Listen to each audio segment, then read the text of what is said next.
try to convince me, but I still wear a smile on my face. The smile is just a start from a good happy place. Look, hold on to possibilities of who you wanna be. What you see, what you believe will be your destiny. Like they say, everybody can take this ride. Sometime you must encourage yourself to live the good life everybody wants. Yeah, a piece of pie. See, everybody wants the good life. The good life.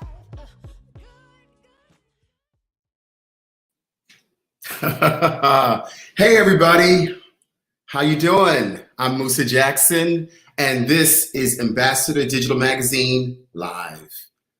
Here we are, another week. Good to see, good to be connected with you guys. We have such a great show coming up for you today. I am so excited about this one, okay? But you know, we have so much going on right now in Harlem as we speak. Right now in Harlem, there is a virtual holiday fair. And right now, you know, it's so important during this time, during the holidays, that we really support one another. And no place better to support than Harlem. We have amazing businesses. And there you go, virtual holiday fair.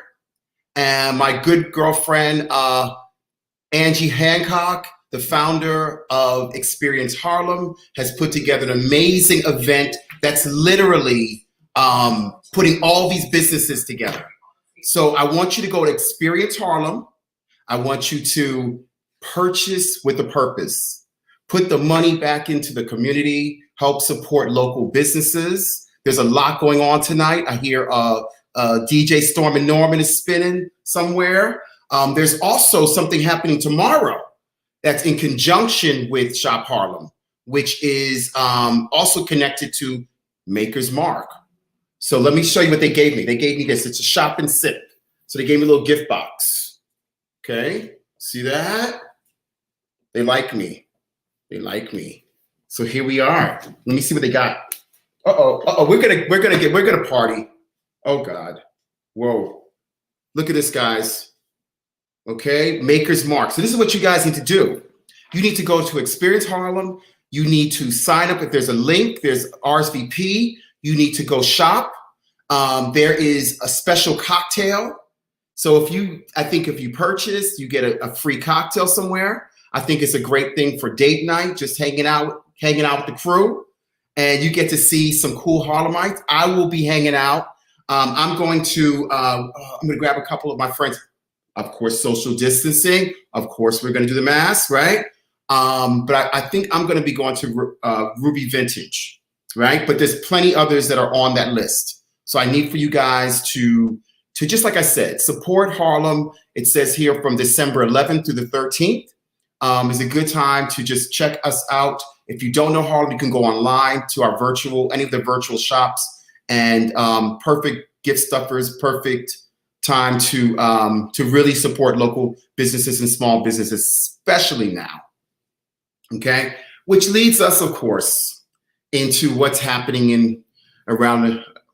in our world, right? And this is one of the things that, you know, we started from the very beginning of our show, you know, kind of letting people know what's happening. And whoa, here we are, guys. You know, this virus, the COVID, is no joke. Okay, so we're saying to everybody out there, please mask up. All right, please social distance. Please wash your hands. Please just take care of yourself.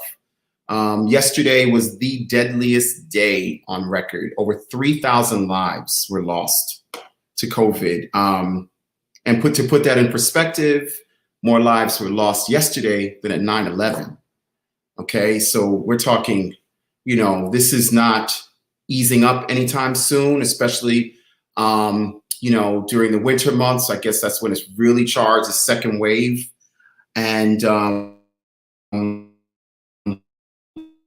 test positive so far 290 deaths. And, you know, there's a Pfizer vaccine that's supposedly on the way, on the horizon. You know, listen, I keep it real. You know, I do need, you know, I say anybody do your research. You know, there'll be people that will be for it and people that will be against it, right? I think what we need to do is have clarity, a little bit more clarity from our government in terms of just distribution, and you know, just this, it just happens so fast, you know, that they have this vaccine. So I think that's where we're a little bit skeptical about this one. But once again, I'm hopeful that they will find the right, you know, they will, you know, have enough testing so that we know that this is the right one to take. I think they're saying it's Pfizer, but I think they said Moderna and maybe another one is on the horizon. So I'm just reading you, telling you what's happening, guys. People that come on the show, that watch our show, they like to know what's happening. You know, listen, it's crazy. Here we are, you know, in the middle of a pandemic. You know, we voted, and once again, we still have to watch this nonsense that's happening with what's happening right now. The Senate, man, I just, you know, I can tell you something.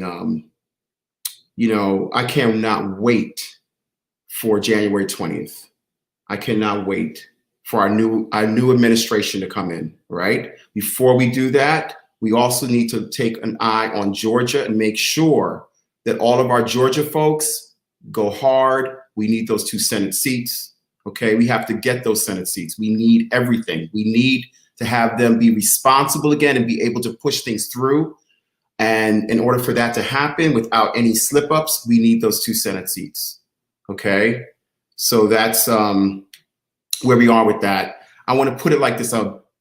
Bernie Sanders actually said it best. Let me find it. What did he say? He said, endless money for wars, no problem. Endless money for tax breaks for the rich, no problem. Endless money for corporate welfare, no problem. But when it comes to providing a $1,200 direct payment to the working class during a pandemic, somehow we can't afford it. That's not acceptable. I agree. But this is the times that we live in, and this is why we have to be more united than ever and make sure that we, like I said, we get those 2 Senate seats. Okay. Wow.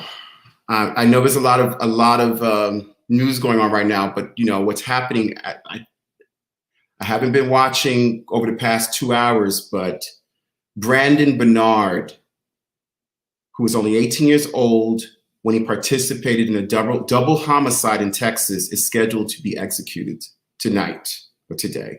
I don't know the status of that. You know, last time I checked the news, I think they were trying to, there was a lot of advocates on his side. Her Kim K, one of the Kardashians, was going to bathrooms because she's got a, you know, direct link to 45, who happens to be the only person that can actually give him a stable, you know, basically not pull the switch so he will not die and spend his life in prison instead of being executed.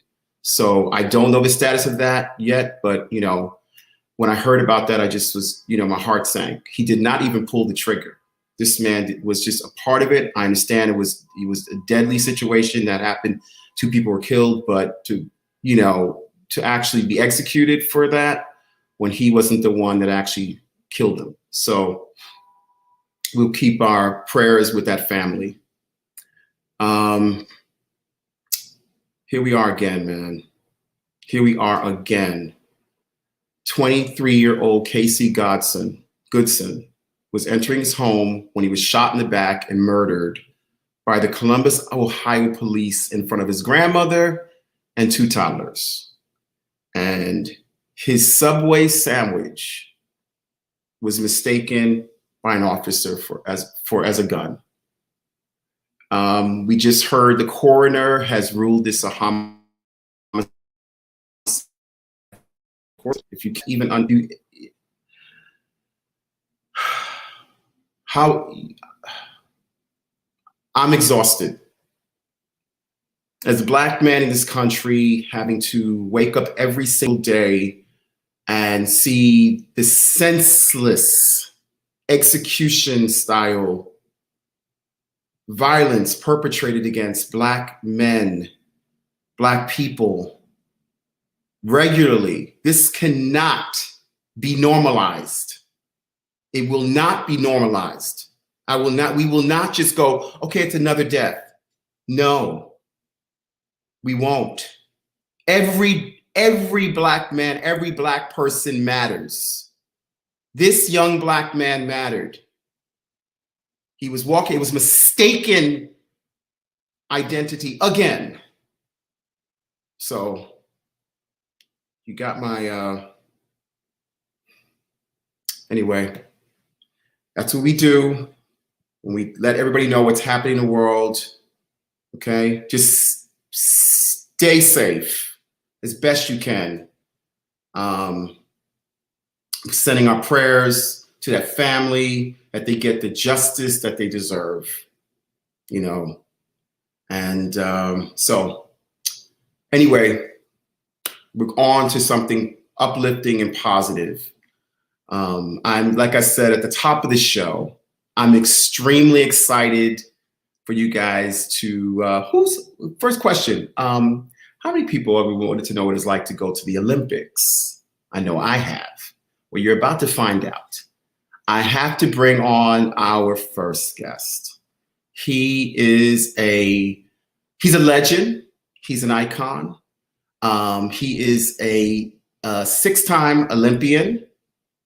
He is the Guinness Book of World Records holder for most titles in fencing. And he's actually my neighbor too, by the way. And he's an amazing man. He is the CEO and founder of the Peter Westbrook Foundation. Come on out here, Peter Westbrook. How you doing, Musa? I'm good. How are you, my brother? Oh, amazing. I want to thank you for your heartfelt spirit that you just shared for our people. That's amazing. Thank you so much for that. I want to thank Ambassador Magazine for allowing me to be a part of this amazing magazine. I looked at the cover, I looked through it. You have some serious icons here. So I'm just so privileged to be here to be a part of your show. Oh my God, Peter, let me tell you something. I was obsessed with you. I gotta full disclosure. Okay. Full disclosure, had known about you for a minute and was like, when I thought of Ambassador Digital Magazine, right? The idea was really to bring, people know LeBron James, we're thinking of sports, right? But they don't know you necessarily in the larger scheme. So I was like to myself, said, you know what? I want to recognize and find people that I am just inspired by, the world is inspired by, who've done incredible things. And you were always on my list. And so we keep it 100 on this show, okay? I was at my cousin's fish fry in the summer. Rochelle, shout out to Rochelle Strong and Henry. Guess who comes up? You do. You walk up. And who made a beeline to you? Me, right? So I saw you and I was like, you know what? I just had to have you on the show and honor you in this way, in the best way that we know how. So I appreciate you for being here. We're going to bring out later two of your students, right? Who are Olympians in their own right. I cannot wait for you guys to meet Nzingha Prescod and Daryl Homer, but we're going to bring them out a little bit. But so Peter, tell us a little bit about what was it like for you growing up in the 60s, being mixed race, right? So your mom is Japanese, your father's Black, right? In the hood, tell us, and then wanting to be a fencer. What was that like? That alone is just amazing. Well, growing up in the housing projects in Newark, New Jersey, with a black man for a father and a Japanese lady for a mother, oh my gosh, I caught hell every single day. You know, today when you look at Japanese people, they're so have high tech everything, but before they were a third world country, and you didn't see hardly any Japanese women with a black man in the project. So I fought hell every single day. I mean, fights and fights and fights and fights. The only thing I knew how to do was just fight. So when I finally got a chance to gravitate toward fencing, it was amazing because fencing is a fighting sport. I don't have to hurt anybody. I don't have to get hurt, but I can use all that fuel that I have, all that anger, all that rage from little Peter to make it come out and allow me to win at the Olympic Games and beat up on all those people. So I'm so glad that that fight was in me, because that fight was the fuel and the catalyst to get me to succeed in this really white European sport. So you talk about that. So you started, how old were you when you started fencing? I started actually a little late. I was 13. Okay. So you're 13. Okay. So, but we're still talking about the 60s, you know, when you were that age, right? And so, I mean, come on, Peter. I mean, listen, Newark's a lot like Harlem, right? I grew up in the projects. I don't remember anybody walking around with a sword. The only difference with Newark and Harlem, because I live in Harlem now, is this. When you call the police in Harlem, they come relatively soon. When you in Newark, you call the police, no matter how often you call them, they come an hour or 2 hours later. So the service, if you're in trouble, is a little bit, a little bit slower. Right. So you started 13 years old, right? And you get into it, right? And was it, how did you know right away this is what you wanted to do and kept at it? Because, no one becomes an Olympian overnight. So you, as a teenager, did it just something that you just gravitated to, or, and got the hold of it? I mean, tell us how that ascended to where you are. So my mother asked me to try the sport of fencing. And I told her, no, I'm living in the housing projects. People are going to make fun of me that I got a Japanese mother. Now I'm playing a sport that nobody even knows what it's about. It's just too much for me to take.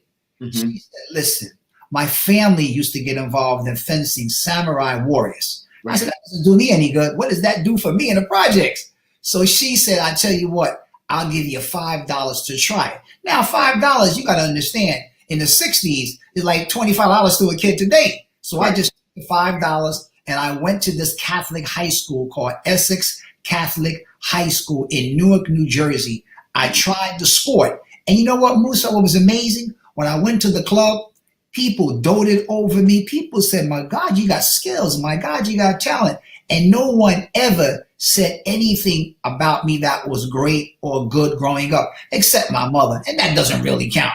So when I went to the school, everyone would say, you're amazing. You got talent. I said, this is something that caught my interest, that caught my attention. I gravitated. I wanted to come back, but I wanted to make a little more money. So I went home and told my mother, they made fun of me. It was terrible. If you give me $5 more, I will go back and suffer. So she didn't have that much money. So I took maybe $2 or $3 more $5. And then that was my love and my entry to the sport. Wow. And so now that you're a fencer, now that you're studying, right?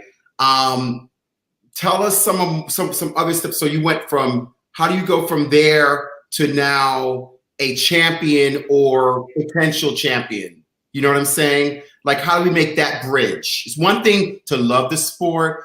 It's a hobby. It's something after school as an activity or whatever. But to go from that to where, to the beginnings of being a champion, what was that process?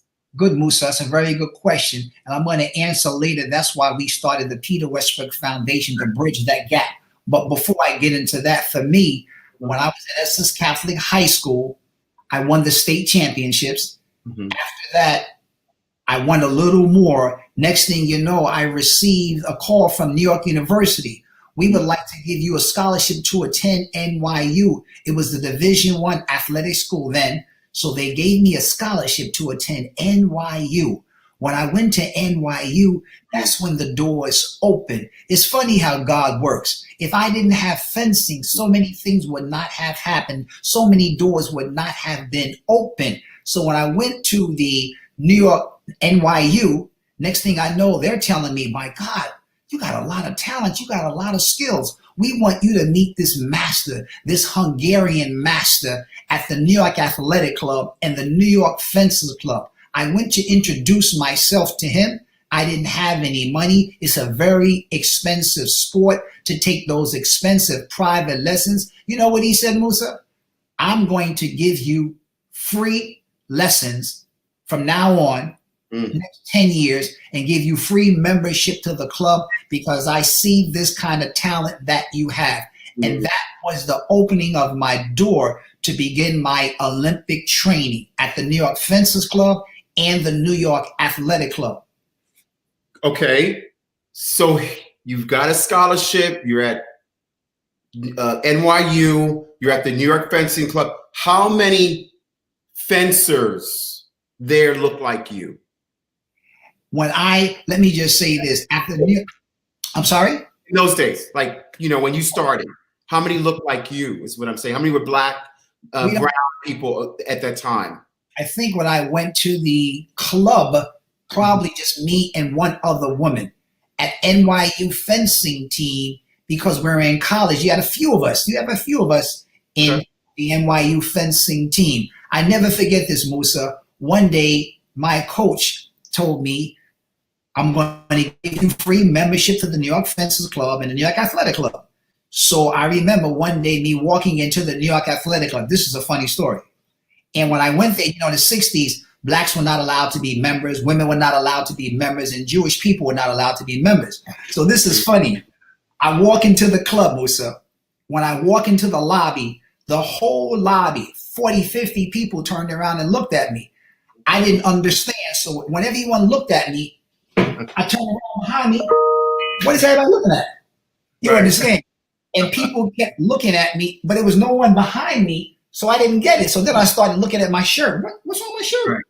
Right. That was my first experience walking in the door at the New York Athletic Club. Wow. See, that's what I'm talking about. I mean, you're being a pioneer, a trailblazer at that time. There wasn't people that looked like you that were doing this sport. But you told me an interesting story about the actual origins of fencing, right? So even though present day or of whatever it was European, that's not how it began. Am I right? Well, in actuality, when we look at fencing today, we think of white European sport, French, Germans, Italians. But if you actually go online and look at the history, the first recordings of a fencer, man with long hair, dark skin, a weapon in his hand, was in Luxor, Egypt, in Africa, 1000 BC. If you look and see 1000 BC, the first recordings of fencer in Africa, Luxor, Egypt. I did not know that at all. Wow. Wow. Amazing. It's so funny how we think of things and we don't feel like we were a part of it, but we've been there all along. Right. And just rediscovered it.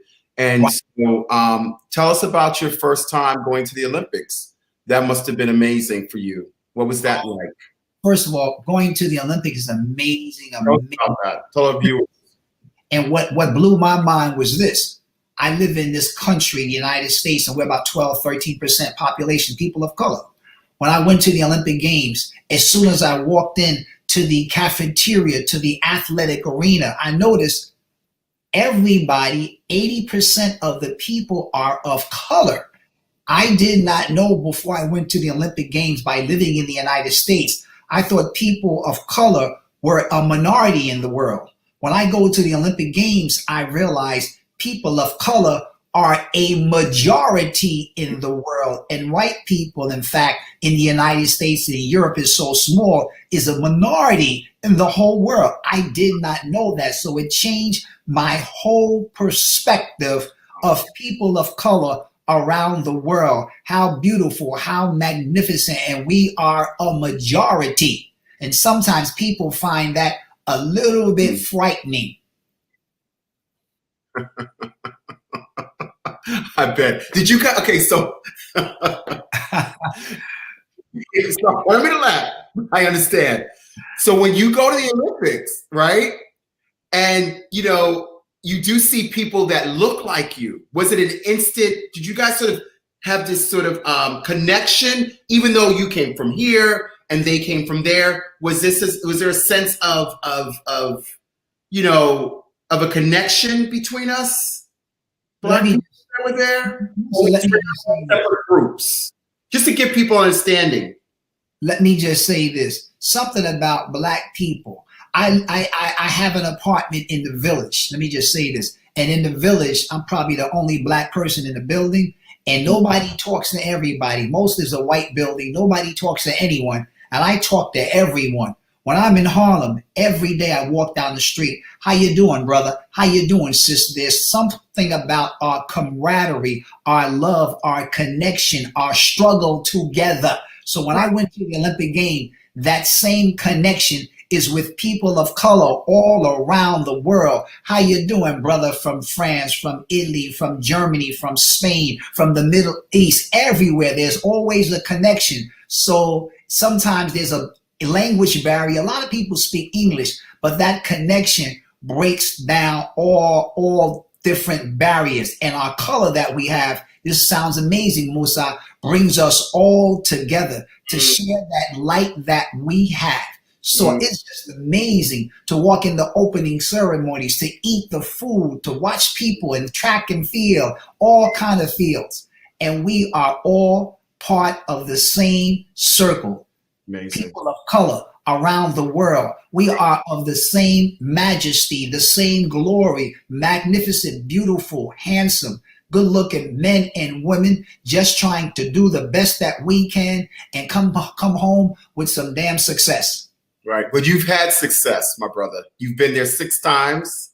Yes. You've been there 6 times and you won the bronze. Yes, I won a bronze medal. I went to 6 Olympic Games, probably 6 Pan American Games, 3 golds, 13 U.S. national titles. But you know what? All that success, all that glory is nice. But the highlight to me of my career is when we started the Peter Westbrook Foundation. Because when I went to the Olympic Games and received all that glory and success, that's one person. With the foundation, we have 130, 40, 50 brothers and sisters, and you'll meet some down the line. Right. These brothers and sisters go to the Olympic Games and they come back with medals also in this white sport. So for me, I see now the crown of my glory is not me, but all the people that we service, 150, 60 people, and they go to the Olympic Games. And the one that don't go to the Olympic Games, Musa, they learn how to be Olympians in life. Finished high school, 100% high school graduation, college, private colleges. Brother, these people are Olympians in the whole scheme of things. So I'm on top of the world to have success from one person. But when I see all this success that come under us, brother Musa, let me tell you something. I'm the happiest man in the world with these 150 and thousands of kids. That's beautiful, man. You're sharing it with the community. And definitely people that, you know, the young brothers and sisters that don't get this opportunity because, as you said before, it's a very expensive sport. Oh, my God. So having your foundation, a Peter Westbrook Foundation, has been a godsend for many, many, many families. I want to, with that said, Peter, I'm going to bring on 2 people that let me start with the young lady first. Okay. She is a 2-time Olympian. I mean, my God, 2 times, y'all, and a world champion fencer. Can I bring on Nzingha Prescod? Hi, doll. Hey. And I want to new hair thing. We keep it real here, y'all. I love the hair too. She's a pretty girl. How you doing? Welcome. I'm good. Thanks for having us. This is awesome. Absolutely. I never got to interview with Peter and Daryl, so this is cool. Yeah. So we bring you on, and then we want to bring on right. Also, I want to bring on. He is a 2-time Olympian as well. On the silver medal Olympics. And we're going to bring you both on right now. Let's bring on Daryl Homer. Hey, Daryl. Hey, how are you? How are you? I wanted to bring you all together so that you could see here with your mentor, Peter Westbrook, and we can just start out. You know, since we brought ladies first, and Nzingha, what is it like for you being a Black woman at the Olympics? You know, especially now in this time, because, you know, it's so good to have representation counts. And just to see a woman, I don't think people, at least listen, I'm going to keep it 100 with you. I think a lot of us don't know that there's enough. We think of men sometimes. We don't really think of the women in this sport. So can you educate us who are out there looking in terms of what that's like?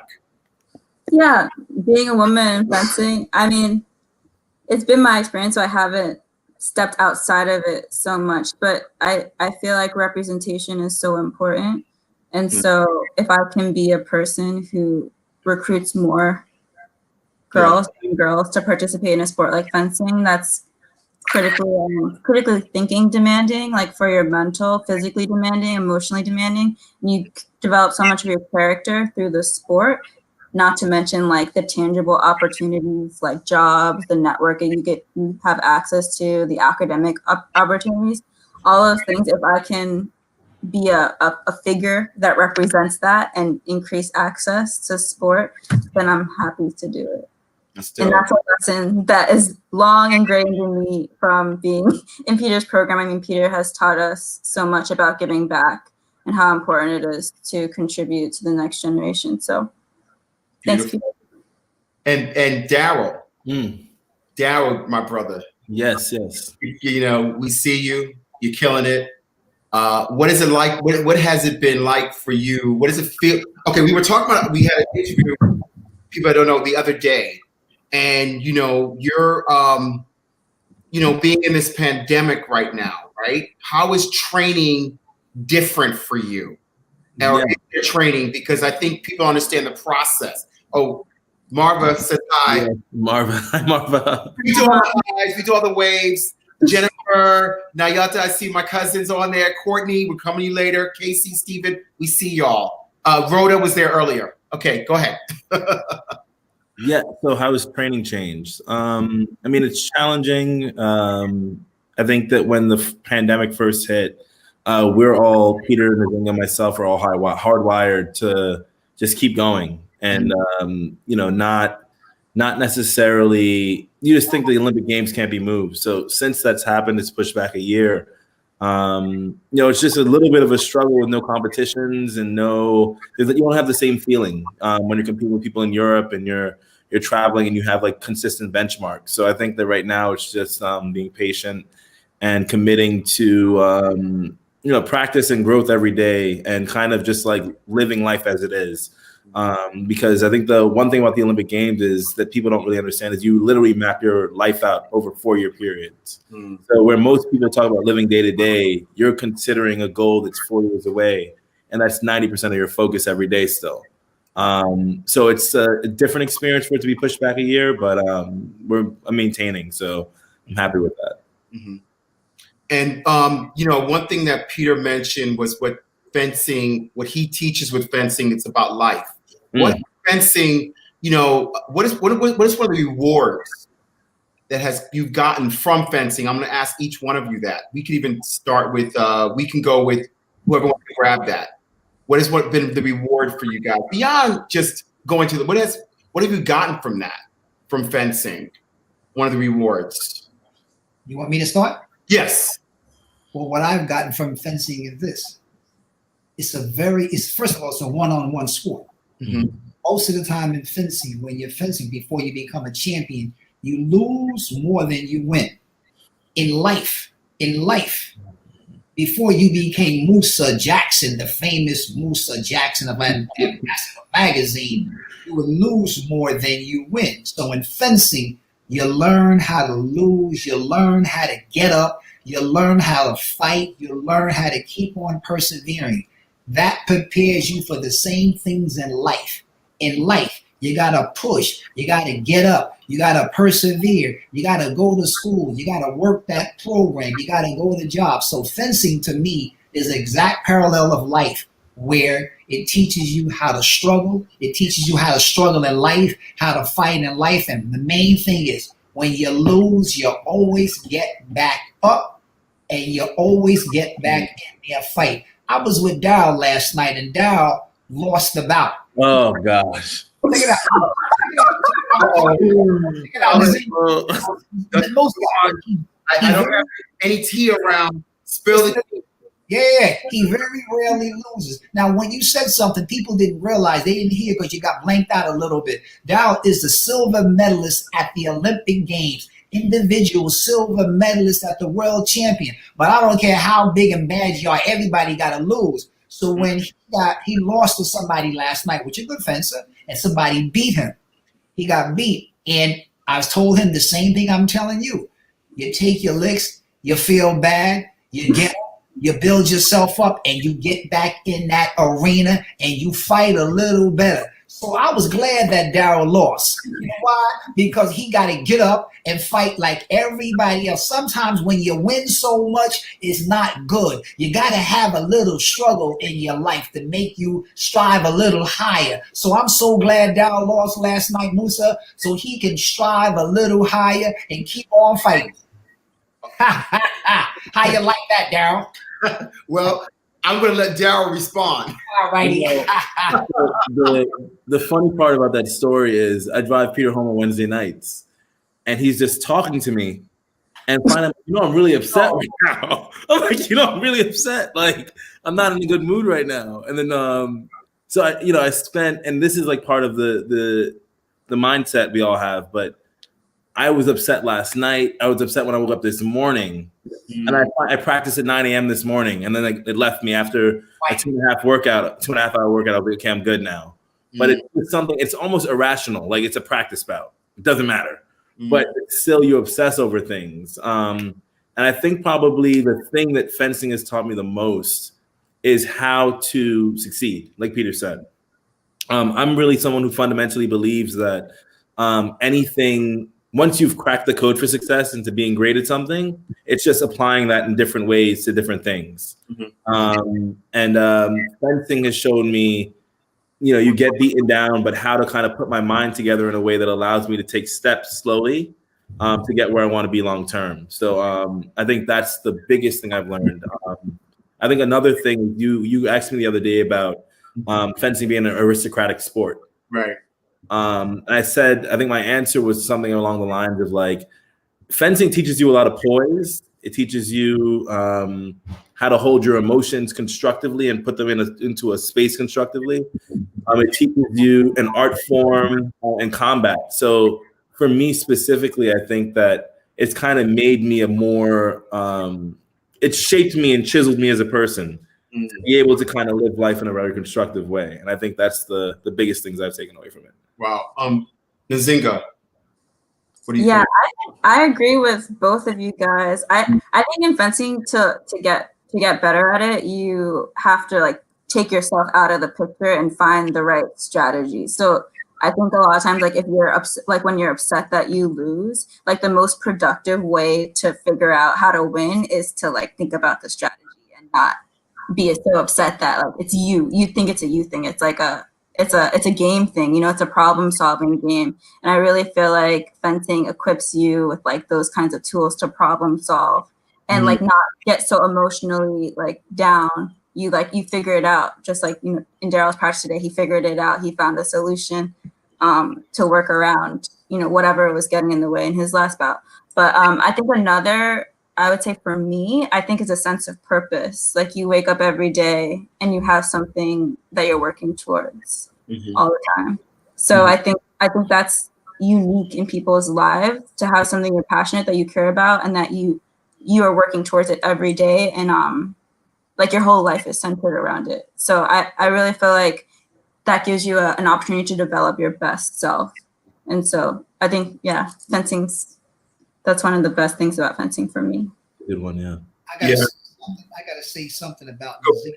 Now, Go first of all, Nzingha went to 2 Olympic Games. Daryl went to 2 Olympic Games. Nzingha is gold medal world champion.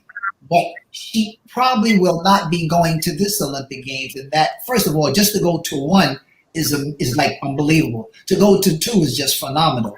Nzingha had a difficult time with her hip, got a hip operation. So now she's healing. But the main thing was this. She learned what she just said. Nzingha, you learned what you just said, and that is this. She learned how to get up. She was living her whole life as an Olympian. Now she's going out doing her Olympic citizenship.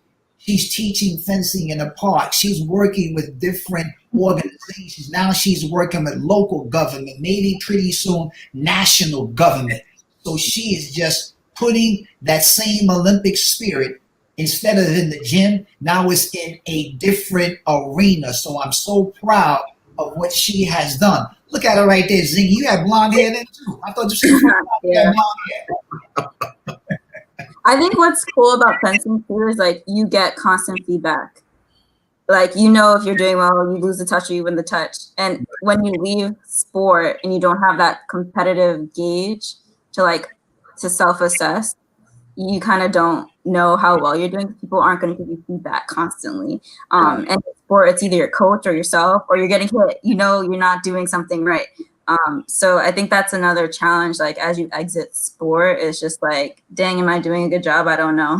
Because no one's going to take the time to, like, you might have advisors, mentors, people that direct you, but you know, they don't know the whole picture. And so sport's really unique like that. That's my mommy.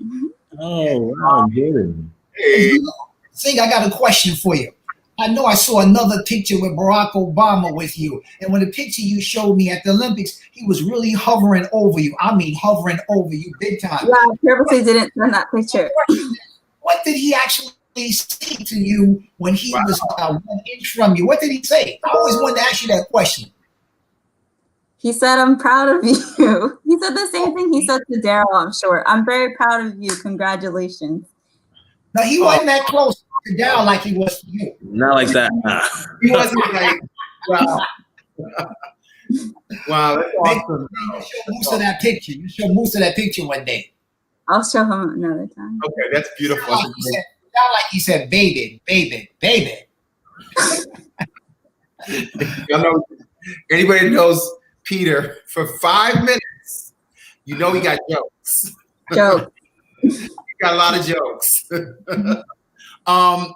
So you know what? I noticed you guys, where was your favorite place to travel?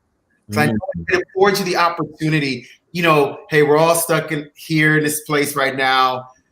Talk to us. Where did you like to go? Where was that one place that maybe you went to that was just amazing? Because I know fencing gives you that opportunity to see the world. Yeah. So what was that? Where was it? I can give you however, tell us. Cuba was fun. Daryl and I were in Cuba together. That was a good time. We had a great time. It was always fun. Cuba was great. Dakar, Senegal was awesome. Nice. But my go-to is always going to be I just love Paris. That's my favorite. I go there to train all the time and stuff like that. But that's my favorite spot. Yeah. I love Paris too. Yeah. My two favorite spots. Turkey's beautiful. What about you, Peter? My 2 favorite spots that I travel, I like Cuba because, man, when I go to every place we go to in Europe, it's all white people. And I love white people, don't get me wrong, but it's just so many white people and very few people of color. When I went to Cuba, oh my God, everybody people of color. I loved it. I felt like I was going somewhere back in Africa. I love it in Cuba. And the other spot I like Paris, I like Italy. Because I like they're a little more they're easygoing, they're a little more friendly, they're a little more, they got our rhythm a little bit. They got our rhythm a little bit, meaning good, and they will go off also. So I like the rhythm that the Italian people have, similar to black people. I can't with you, Peter. He's not lying. Peter's on fire tonight, okay? Anyway, we got to say hi to Richard. Hi, Richard. How are you? I saw you, Julian. Hi, Maya. The amazing Casey Duke and Stephen Rice, who did the makeup for the shoot and hair, and Courtney, who will be coming on a little bit, who shot the cover photographs. And I see you, Jennifer. So Peter, you have two people that you coach to greatness. You have the Peter Westbrook Foundation. How do you tell that someone is going to go just maybe be a great student or have that thing that could take them all the way to Olympics? What defines? You got a little blanked out when you talk. Say that again. We're gonna say it again.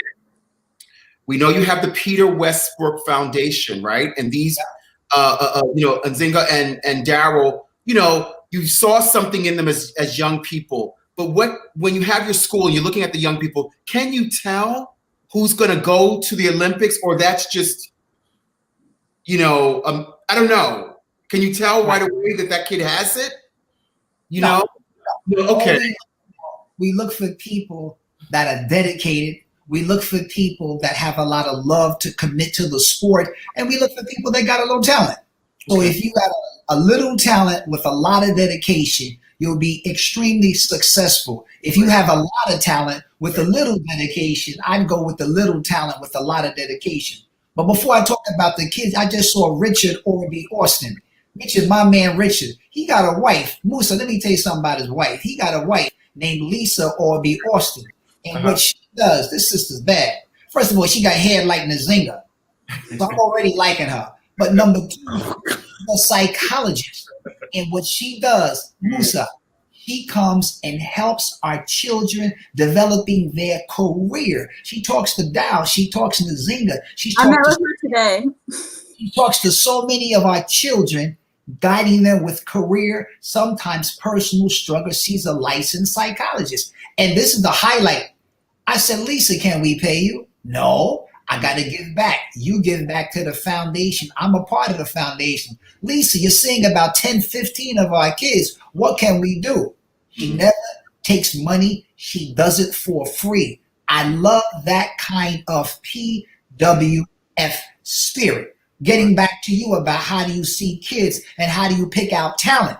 We just look for Dow helps me to find the talent. Nzingha helps me to find the talent. Bob Cunningham, they're all Herbie. We look for the talent. We tell them if you're interested, we need, that's Aaron, our other Olympian right there. If you're interested, Aaron Smart, our silver medalist also. Wow. So we ask them if you're interested, come on down, begin training 3 days a week, and then we see if you can become an Olympian. But more, that's a long way down.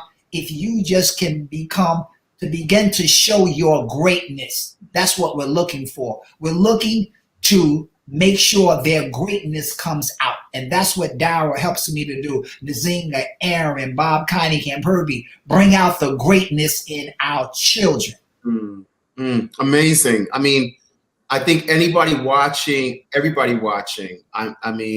hearing this, you're developing, what I love about this is you're developing life skills, and you're taking those things and with the psychology behind it, putting out there really amazing people that we desperately need. So kudos to you. Kudos to. Hey, look at that picture. That's Nzingha when she first came to us. Look at that. That's Nzingha right there. Oh my God, look at you. I said, oh my gosh, look at that. Oh my God.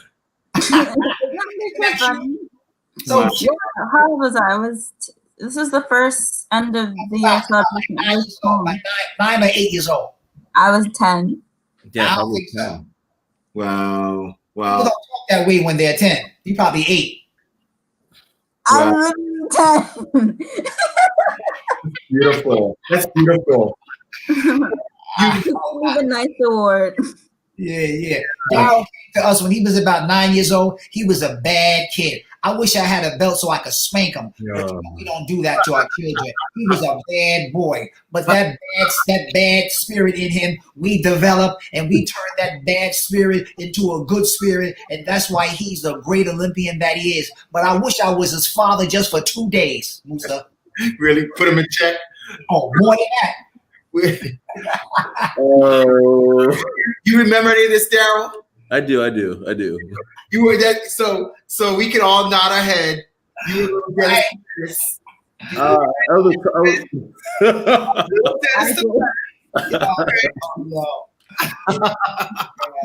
I love it. Wow. So Picture. what did it feel like? What did it feel like, Daryl, being on the pole, receiving your silver medal at the Olympics? What did that feel like? We're looking at you, but how did it feel to be there, to be that person?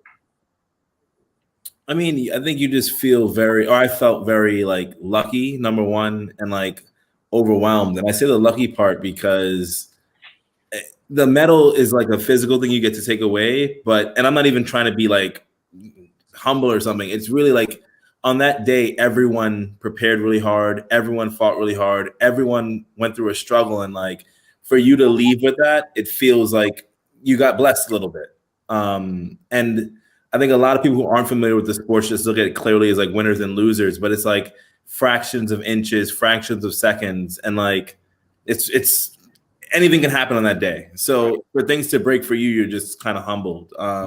But it was like kind of like in movies where they say like when you pass away, your life flashes ahead of you. Like all of the training I'd done and stuff like that, like all of the struggles I'd had just flashed in front of me. And it was just like a really, really overwhelming moment. And it's something that you kind of want to relive. Like a conversation I have with Peter a lot is, how do you leave a moment like that and try to recreate it, or to re-succeed on that level, right? And how do you not put pressure on yourself to do that? And so it's definitely difficult. I think, Peter, you medaled at your second or third Olympic Games. Probably. Well, the one, remember, Carter boycotted, so we actually didn't go to that one. So Yeah. it was my third, but really my second. Okay. Yeah. So it's like for Peter, it's like there were another 3 Olympic Games. So what does success look like in case the ball doesn't fall your way another time, right? And how do you continue to kind of feed your spirit and grow and not grow bitter? Because I think something we've all seen in the sport is, or in sports period, is like when people put the pressure of recreating big moments like that, they sometimes crumble. Yeah. So it's just, I think I felt very humbled and very grateful. And I'm hoping I can do it again a couple more times. But that's, let's see. Wow. Well, this is the time. Oh, go ahead, Peter. Daryl has grown up into an amazing man. Nzingha also. I'm very proud of him. When I first, like I said, saw him, I wish I was his father. You understand why. But now he's an amazing man. He's understanding and learning and absorbing how to give back. Nzingha, all the kids are learning like Nzingha how to give back. You know, when you've been blessed with so much, the real purpose is not for you to pat yourself on the back. The real purpose is you got to give back. If you receive so much, you got to give a lot back, you know? So I'm so proud. Daryl, Nzingha, so many of my kids, Bob Cottingham, Herbie, they just always, we exist. Musa, we exist to give back. We exist to make a difference in our children's life. Brother, that's the best way to exist. Now, we don't always start out that way. It's a process. But I love the process and I love the end products, you know? Yeah. Well, I want to say to you guys, we are at Ambassador Digital Magazine. We're so honored to have you guys here with us. And the photo shoot that we did was amazing. We're really excited to show you. This is one of the cool parts for us at the show where we do our cover launch. And so we want to launch our cover tonight and show you We did something a little bit different. We have a little surprise for you. So, Paul, can you show them their cover?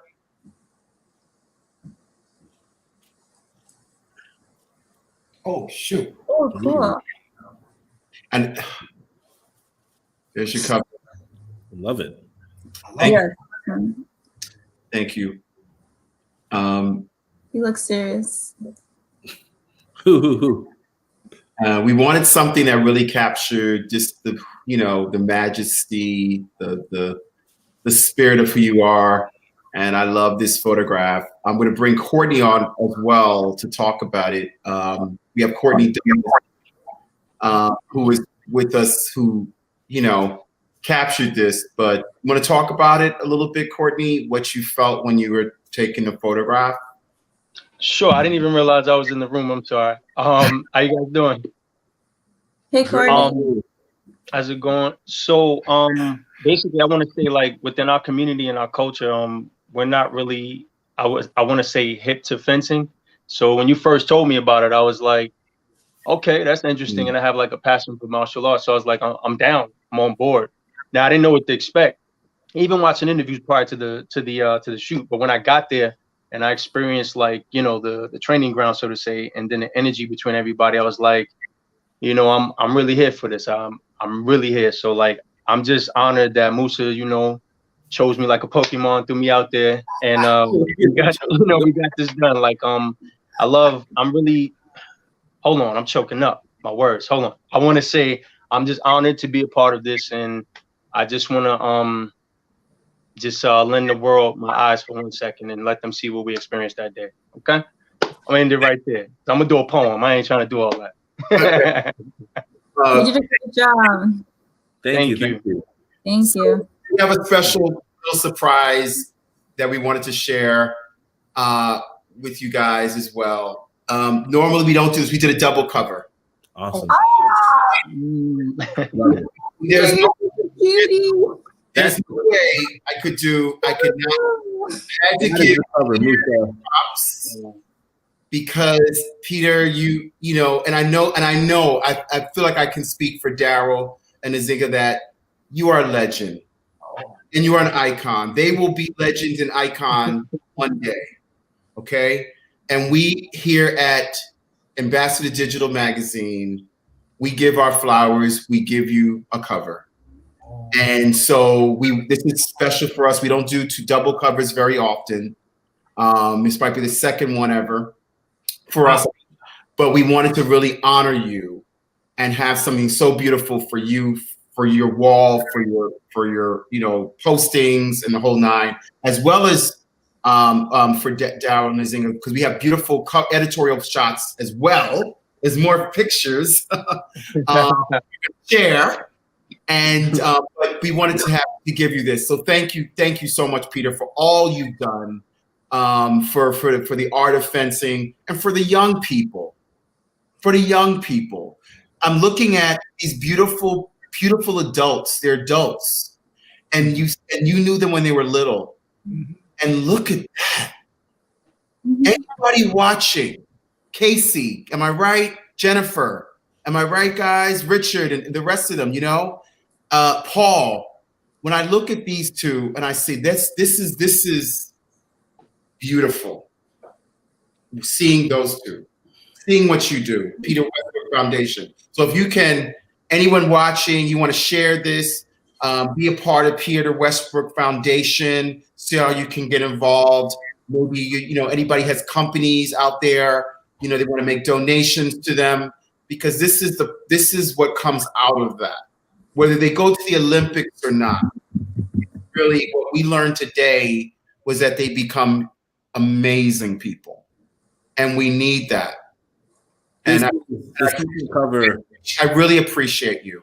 I really want to tell you. Hey, Musa, let me first of all thank you for those kind words. Thank you for your kind spirit. The more time I get a chance to spend with you, I see you got a wonderful, kind spirit, brother, and you didn't even come through the foundation. Hey, check it out. I love the two covers. Hey, I love the two covers. Thank you. I love this cover here. The other one I like. I love that you got two covers. I love it. Amazing. Yeah. Amazing. Yeah. So I don't know, Paul, can we share any more? Any more to share? Oh, we got to show it. Because this is normally what we do, guys, is we do this cover launch tonight. And then we share the actual story online, IG, Ambassador Digital Magazine, where's Facebook page, along with the other editorial pics. But sometimes Paul blesses us and shows us a couple other pictures. So I'm hoping it might be one more you could share. If not, that's okay. I love these pictures. I love the covers. Thank you so much. Thank you, Stephen Rice, for the hair and makeup, by the way. Yes, brother. Yeah, you did your thing, man. Courtney, thank you, brother. Thank you for taking these amazing photos, brother. When I first saw you, with that camera, I said, man, he got a nice fancy camera, but I don't mean nothing. But then when I saw these photos, I said, brother, you are a photographer. You're a great photographer. Brother, I appreciate you. Yeah, I love I appreciate you guys as well. Thank you. Thank you very much. I didn't know you were this bad, Courtney. Hey, man. I just want to say thank you, man. I guess, it's a good surprise, Oh, love that. Love it. Uh-oh. Sometimes let's put a little something. Uh-oh. I look like a princess. Thank you, guys. I love It's this like photo. he's walking you down the aisle or something, right? Yeah. Paul is trying to. Okay, we got another image. And it's interesting on this screen, but if you see it, it's really sharp. So, right. oh, We got wait. one more coming up? Ooh, that's amazing. Ooh. Great picture. That's Daryl face. Always. He's about to parry you. That's what's about to happen. Daryl got that serious killer face on. That's the face. That's the face that you gotta have, though. Yo, all the time. God, I mean, that's killer. Wow. You guys are like masters of the universe, someone said. Well, listen. Yes. Courtney? Oh. Yeah, just quickly, Peter mentioned, about the sister Nzingha, about the injury and how she continues to keep going. I have a quote that I made up years ago. I think it fits this scenario. So it's when a warrior is stripped of their armor, victory begins in the mind. You know what I'm saying? So you didn't let that stop you. You actually continue to give the gift that was given to you and the opportunity. So you continued the legacy.